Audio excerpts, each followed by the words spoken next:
My name is Abbey White, and I am a contributor at The Hollywood Reporter. I'm also your host for today's half hour with Survival of the Thickest.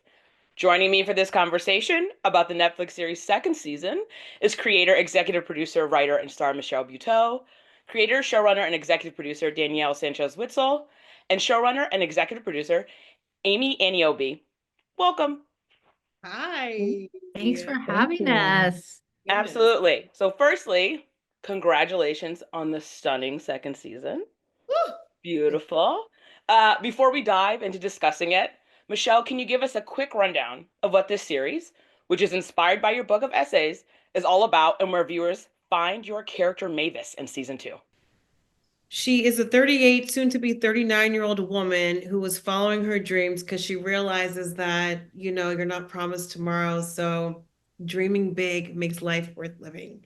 And she wants to change the fashion game one V-neck at a time, but also wants to listen to her voice, follow her instinct, and get it all done, but in a joyful way. I think if you know New York and you know Brooklyn, it's a very fun, vibrant, colorful, beautiful love letter to Brooklyn too, or our series. And so Mavis is looking to take the life that she restarted in season 1 and level up. And that's really what we tried to do for all our characters. That was a theme that we talked about in the writer's room, was leveling up. So and leveling up isn't always easy. Like every now and then, new levels, new devils. There are going to be friction along the way for each of our characters. Just because they're getting some of the things they want doesn't mean that doesn't come with conflict.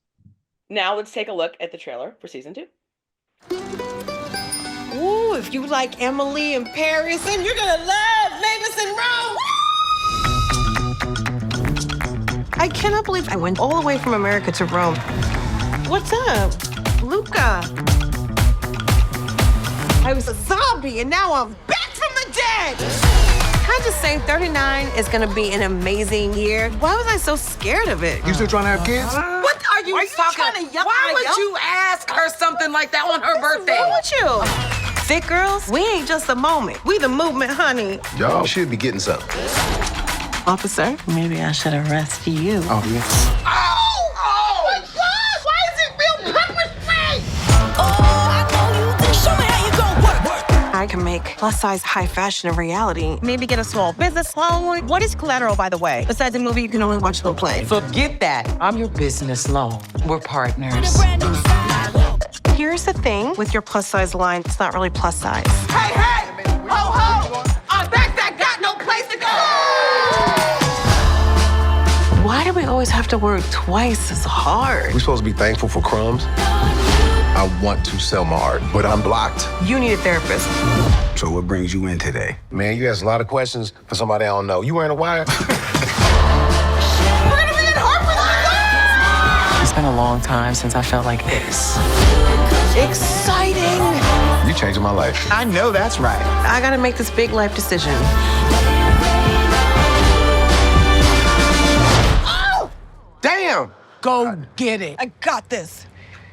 Which way's the way? Okay. So funny. Oh, good. We love it. Yeah. So it's notable how authentically reflective of your own communities and the larger community of New York this show is on screen. But this season, 70% of your department heads were also women, along with over 50% of the crew. Can you share why that was important for the series and how it may have helped you all better shape your season and its storylines? I mean, when Danielle and I first started talking about the show and how we wanted, the show to look, it was also really important to know how it should feel every day on set, because we've all been on sets where crazy stuff happens. And I really wanted people to leave feeling fulfilled and wanting to come back and not question why they're in this business, And so we were very mindful about how we wanted casting crew to look. And, Danielle said it best when she said, speaking of leveling up, everyone should have an opportunity. We shouldn't be resume snobs. And I feel like we did such a great, beautiful job picking the best people for the job who happen to be women and diverse and it's exciting. And sorry, but we get shit done. We had these amazing collaborators, so many of whom happen to be women. Many of them are women of color, representing a wide variety of different communities. Our writers' room is extremely diverse. And when we say that, we mean in diverse in voice. Our show wouldn't be our show without all of the people, men and women and non-binary royalty, as Michelle likes to say, that contribute to our show. We're very lucky to be able to tell it through so many lenses. Can you talk about how you collaborate, particularly through the lens of community? This show is about community and lifting each other up and leaning on each other. How do you all sort of define your strengths, and how do you see yourselves leaning on each other as the creative leadership of this show? I think I can talk about kind of the operating premise, and then maybe Amy, you want to talk about what season 2 and kind of your approach. Michelle, obviously you're the tip of all of it, but I think the show is built on Michelle Buteau. That is what it's built on. It's built on her book of essays. What we were all excited about was making her the star of a show. Because when we're talking about lenses, Michelle's lens is lens number 1, and I think anything that doesn't recognize that would be starting from the wrong place, and so I think that that's something that I'm really comfortable with and understood, and came in and said, okay, Michelle, let me find my voice in your voice. Let me find my voice in this world that we want to do. Let's figure out stories.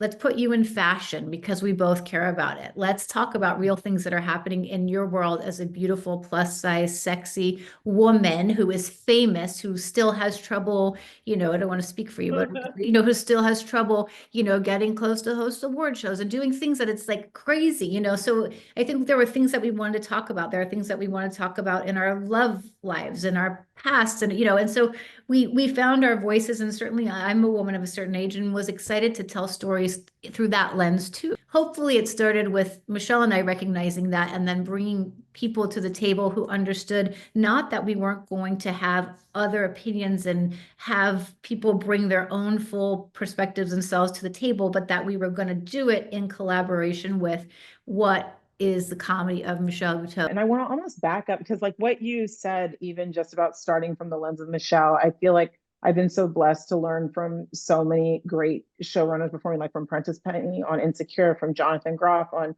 Happy Endings, and from Danielle herself, who I've known for years, who have all sort of said, like, when you're building a show with the creative at the center, your job is to make the path towards what they are wanting to showcase, highlight, display, celebrate, a clear one. And I'm like, how do I clear the road to make this thing that's in our minds that we're dreaming of real? And that to me is always a puzzle, and it's fun. And I'm so blessed to work with 2 women who find the fun in that too, that so much of the job is like, okay, so Afropunk, and it's like, and then having the team around us go like, okay, let's build it together. I always believe that everyone on set is a storyteller, from your gaffer's a storyteller, your costume designer's a storyteller, your set designer, your DP, everyone's a storyteller. So I'm never going to enter a space and say like, well, this is how it should be. I'm like, here's how I see it. How do you see it? And then can we find some common thing between us all? And logistically in the season 2, just to come back to the season 2 of it all, like obviously there was, it's different once you're in production. Like the scripts are one thing and you have sort of like a roadmap, but then once you're in your production, you're interpreting that roadmap through like real world constraints, which again is a whole new puzzle, and different actors coming in and bringing in their perspective to different characters that you've seen one way and they're improving how you see it. Being able to realize it's a hive mind, that we're all working together to say like, okay, here's the roadmap. Now, how do we collaborate as storytellers to build something really great together? Oh my God, how lucky am I, Abby? Do you hear this? Do you hear this gold? That's why the show is so good on screen. This gold right here.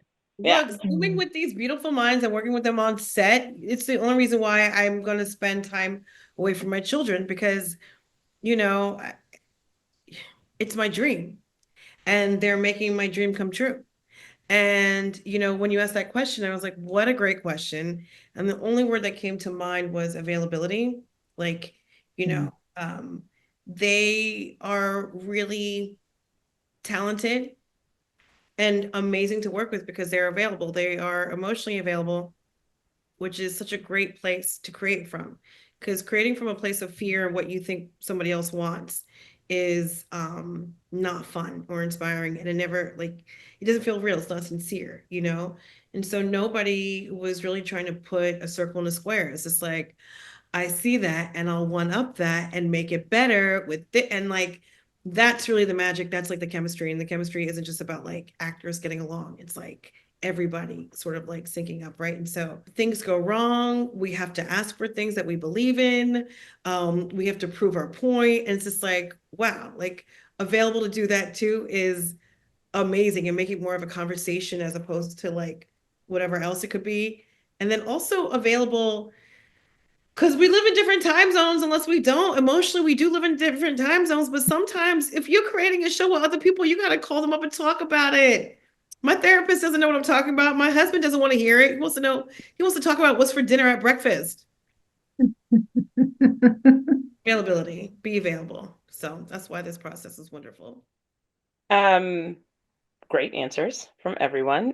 Before we answer some more questions, let's jump into a clip from season 2, episode 1. It's what does anyone Mr. Dua Lipa, how do you say that set you got dog?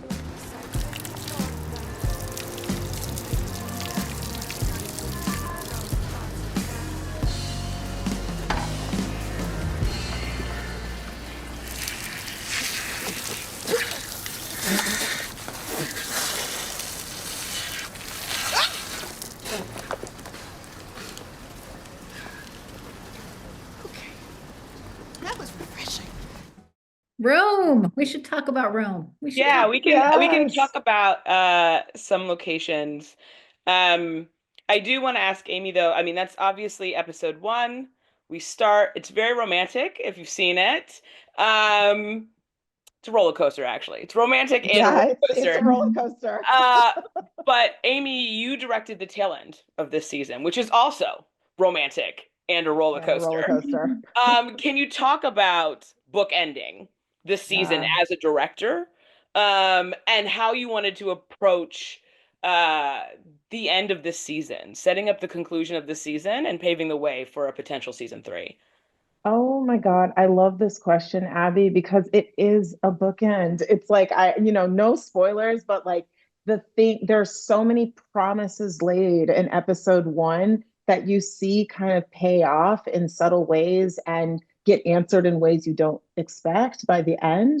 And I remember one of the shots I loved the most in episode 1, after a really upsetting moment for Mavis, and she's in a cab and we see Italy go by, and then she returns to Brooklyn and we see Brooklyn go by. That there's this handoff between locations between our director Kim Nguyen and our DP Dalmar Weaver came together and said, like, we want to show that Italy and Brooklyn are both beautiful, that they're both romantic cities, and you can be in the most beautiful place and feel the worst feelings, the best feelings, that all can happen. And I really wanted by the end of the season to earn the joy of Italy in Brooklyn.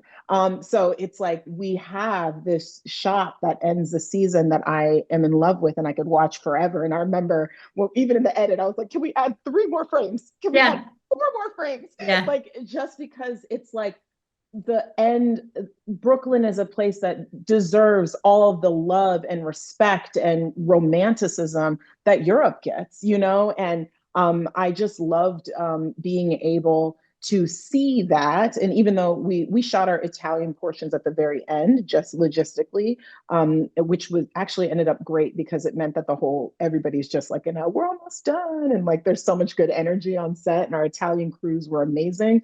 But there also was this, being able to see that handoff in the edits, even before we could shoot all the Italian portions and know what it was looking like, really helped set the stage for me in the finale for like, oh, I want to make sure that I'm answering the promise of that episode at the end of this season. Can I just also say, like, it's so fun and important, especially as a comedian, actor, and producer on this, that working with amazing women, and then they all sort of listen to what I need, right? If I'm asking for it. And that scene by the water fountain wasn't even scripted, but we went on, when we landed that day in Rome, we went on a walking food tour, and where the tour guide showed us the fountain, and with 6-year-old twins. Let's just not even, but and I was like, this is so funny. I told Kim Wynn, our director, I'm like, can we add this to the shot list? And everyone's just like, girl, we were like, how? And then the whole day we were shooting, I was like, do we have time? Do we have time? And then finally, like, everyone's like, girl, this is your show. Let's make her happy. And I'm like, yeah. But like, and we have so many other jobs to do, but like, we got it. I was like, I just need one take, and we did it. And it was so fun. And that's the thing, like, that's the special sauce where you can like go off script and still do something really fun, and and then have it in the show, and then in the trailer, it's like, oh my God. So special. And display your physical comedy, because literally we were all cracking up. That, like, she was like, I only need one take, and I was like, I trust and believe, because that outfit's going to be ruined. And then literally you nailed it. It was so good. All right, I think the energy from that clip should roll us in to a second clip. Whoa. Okay, segue. Okay, it sucks that I don't have enough space for your fitting or your bridal tantrum. You deserve that. And it also sucks that the bridal industry is hella size-phobic, transphobic, and way overpriced. Why is it so expensive? Oh my God. You know what? But at least queer marriage is legal. For now. And don't worry, we're gonna find you the most perfect dress, okay? You also promised real champagne, girl, but instead we got this sparkling bullshit. I'd ask for second opinions, but we don't have enough room for that. We may not have room for a second opinion, but we also don't have room for a second bridezilla. Oh my God, wow. I see the vision. Yes. Perfect. Oh, shit. When is she supposed to say yes to the rest of the dress? So Peppermint is easily one of the best things about your show. And I say that knowing there's 12 million things that are the best thing about your show. But her arc this season feels in particular really meaningful. You are entering storytelling territory we rarely see on screen. And you do that not just with Peppermint, but also with characters like Khalil and his therapy storyline. But I specifically want to ask you about Peppermint. Why did it feel important to tell her story the way you did this season? And can you talk a little bit about being able to go on this journey and collaborate with her as an actress in this role? I wanted it to be reflective of my life. And, I have trans friends and family and non-binary royalty popping up here, there, and everywhere. And, like Danielle said, fashion is sort of serving that story. And we couldn't have known, like, when we were writing this, what the world would look like.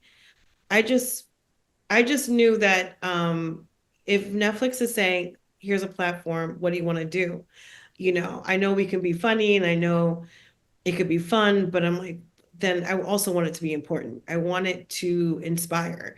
I want it to educate. And I feel like I hope that's what my comedy does, and the stories I want to tell. And I'm like, and it's sort of like an emotional Shark Tank episode, because I watch a lot of TV, and if I don't see it, then like, girl, do it, make it, And so it's like, I want to see the normal, mundane, like stuff that, trans women do day to day, without, having them be like the butt of a joke, or like, performing at a bachelorette party for somebody else who didn't have to fight for love and to be who they are. And I'm just like, can we just exist? Can we just lift each other up? Can we just give a Black trans woman a happy ending? And so, I mean, again, this is why I love working with who I work with, because everybody's on board and they're like, how do we do this? And how do we, you know, make it the best? Yeah, and I think from a storytelling standpoint, I don't think any of the three of us or anybody who works on our show for that matter would do anything unless it felt organic. You know, as much as everything Michelle is saying is true, storytelling wise, if it's not coming from a place that just naturally unfolds, I think we've all, and if you haven't seen our show, I guess I want to encourage you to watch it to see that, what we're talking about is just part of the fabric of the show, which is maybe what makes it feel, hopefully real and different. And I think it's, a shame that any of that would be groundbreaking, but Michelle being the star of a show is groundbreaking too. That's all kind of a shame on the one hand, but on the other hand, as storytellers, it's exciting. It's like we haven't done it all, and we need to tell more. We have a lot of writers who are huge fans of Drag Race. That created this conversation of, could we get someone to play themselves in the CC Blooms and give it kind of this reality that felt like, okay, we're really taking New York queens and putting them into the setting. And we were very lucky to get Peppermint to come play a version of herself. Obviously, it's a character still. You really do have a incredible ensemble that I think, some of us may have wanted in the 90s and we didn't get, and now we're kind of getting. And that feels really wonderful and inclusive and exciting and natural for a lot of your viewers. So your whole ensemble, you've really nailed it with these characters and their relationships. For our final question, is there one thing about the series that stands out for you that would make someone who hasn't had a chance to see it check it out, besides your great cast? I mean, I think certainly what I hear people say who maybe are finding the show and aren't as familiar with Michelle or her world or her comedy or something is, I think the friendships on the show are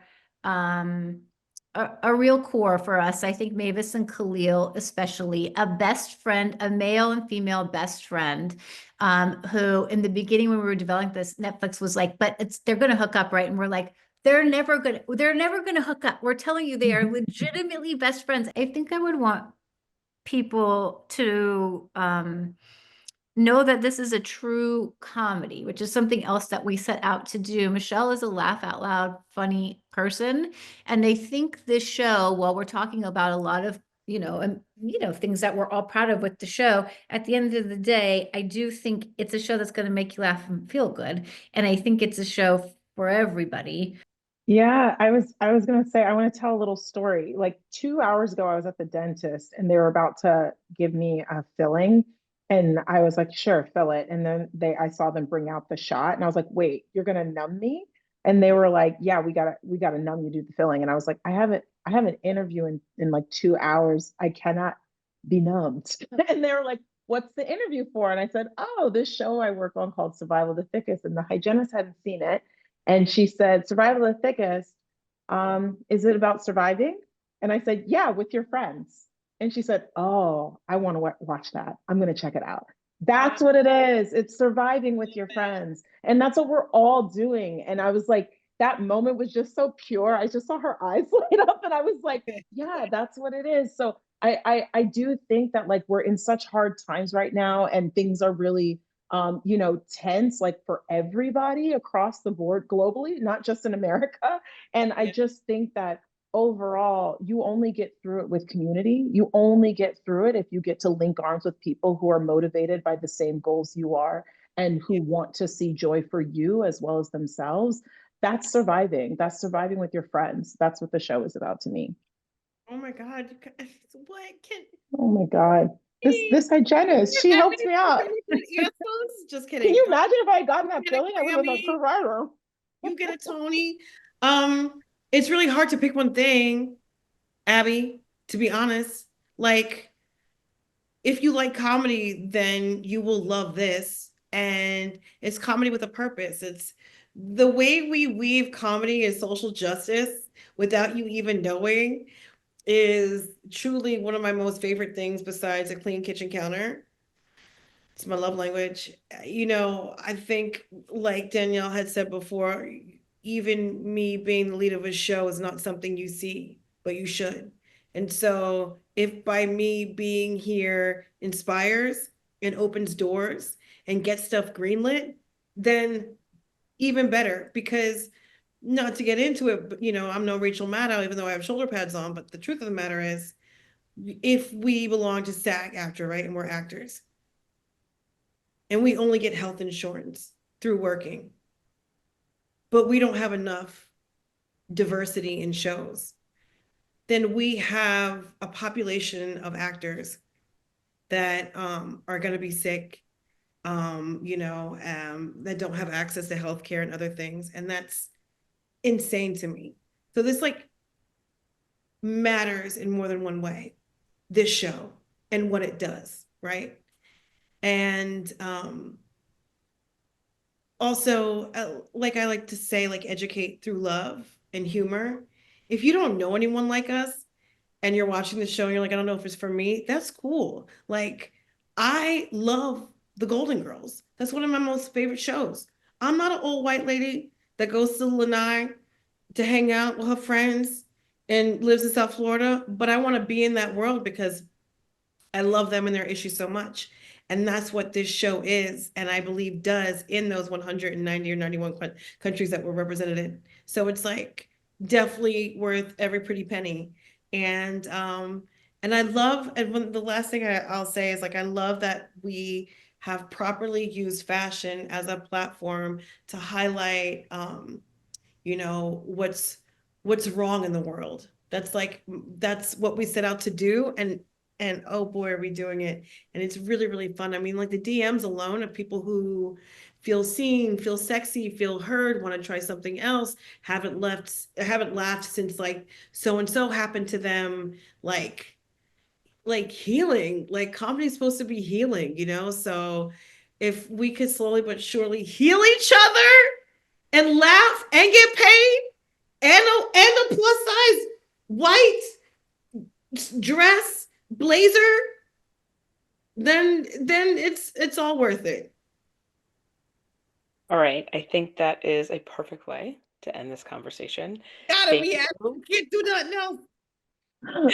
Thank you, Michelle, Danielle, and Amy, as well as our friends at Netflix for joining us today. And to everyone watching, thank you for joining us for Half Hour With.